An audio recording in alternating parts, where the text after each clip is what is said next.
In discussing the large-scale structure of the cosmos, astronomers sometimes say that space is curved, or that the universe is finite but unbounded. Whatever are they talking about? Let's imagine that we are perfectly flat. I mean absolutely flat, and that we live, appropriately enough, in a flatland, a land designed and named by Edwin Abbott, a Shakespearean scholar who lived in Victorian England. Everybody in flatland is, of course, exceptionally flat. We have squares, circles, triangles, and we all scurry about, and we can go into our houses and do our flat business. Now, we have width and length, but no height at all. Now, these little cutouts have some little height, but let's ignore that. Let's imagine that these are absolutely flat. That being the case, we know, us flatlanders, about left-right, and we know about forward-back, but we have never heard of up-down. Let us imagine that into flatland, hovering above it, comes a strange three-dimensional creature which, oddly enough, looks like an apple. And the three-dimensional creature sees an attractive, congenial-looking square, watches it enter its house, and decides in a gesture of interdimensional amity to say hello.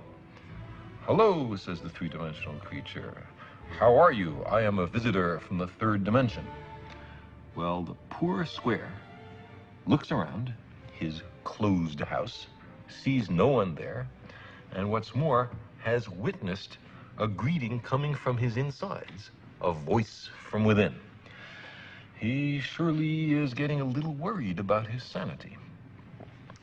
The three-dimensional creature is unhappy about being considered a psychological aberration, and so he descends to actually enter flatland.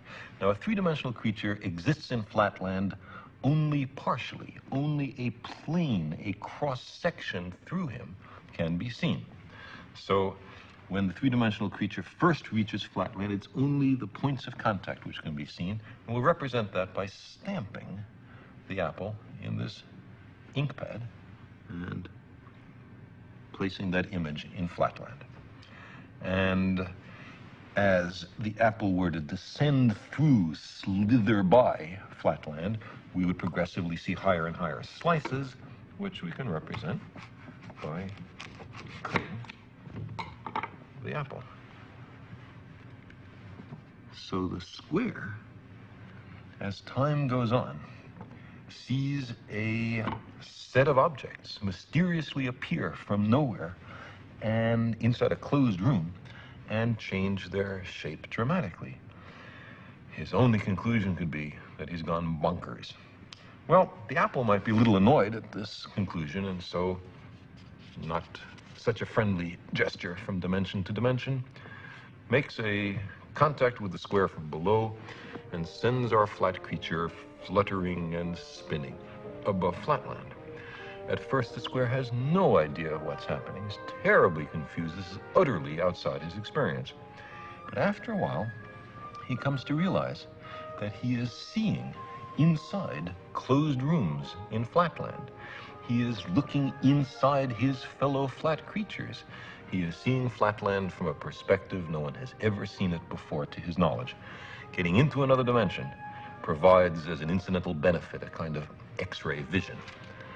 Now our flat creature slowly descends to the surface, and his friends rush up to see him. From their point of view, he has mysteriously appeared from nowhere. He hasn't walked from somewhere else. He's come from some other place. They say, "For heaven's sake, what's happened to you?" And the poor square has to say, "Well, I was in some other mystic dimension called up." And they will pat him on his side and comfort him, or else they'll ask, "Well, show us, where is that third dimension? Point to it." And the poor square will be unable to comply. But maybe more interesting is the other direction in dimensionality. What about the fourth dimension? Now, to approach that, let's consider a cube. We can imagine a cube in the following way. You take a line segment and move it at right angles to itself and equal length. That makes a square. Move that square in equal length at right angles to itself, and you have a cube. Now, this cube, we understand, casts a shadow. And that shadow we recognize. It's, ordinarily drawn in third grade classrooms as two squares with their vertices connected. Now, if we look at the shadow of a three-dimensional object in 2 dimensions, we see that, in this case, not all the lines appear equal. Not all the angles are right angles. The three-dimensional object has not been perfectly represented in its projection in 2 dimensions, but that's part of the cost of losing a dimension in the projection. Now, let's take this three-dimensional cube and project it, carry it through a 4th physical dimension. Not that way, not that way, not that way, but at right angles to those 3 directions. I can't show you what direction that is, but imagine that there is a 4th physical dimension. In that case, we would generate a 4-dimensional hypercube, which is also called a tesseract. I cannot show you a tesseract because I and you are trapped in 3 dimensions. But what I can show you is the shadow in 3 dimensions of a 4-dimensional hypercube or tesseract. This is it. And you can see it's 2 nested cubes, all the vertices connected by lines. And now the real tesseract in 4 dimensions would have all the lines of equal length and all the angles right angles. That's not what we see here, but that's the penalty of projection.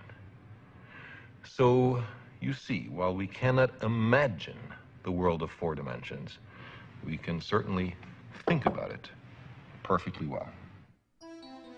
Now, imagine a universe just like Flatland, truly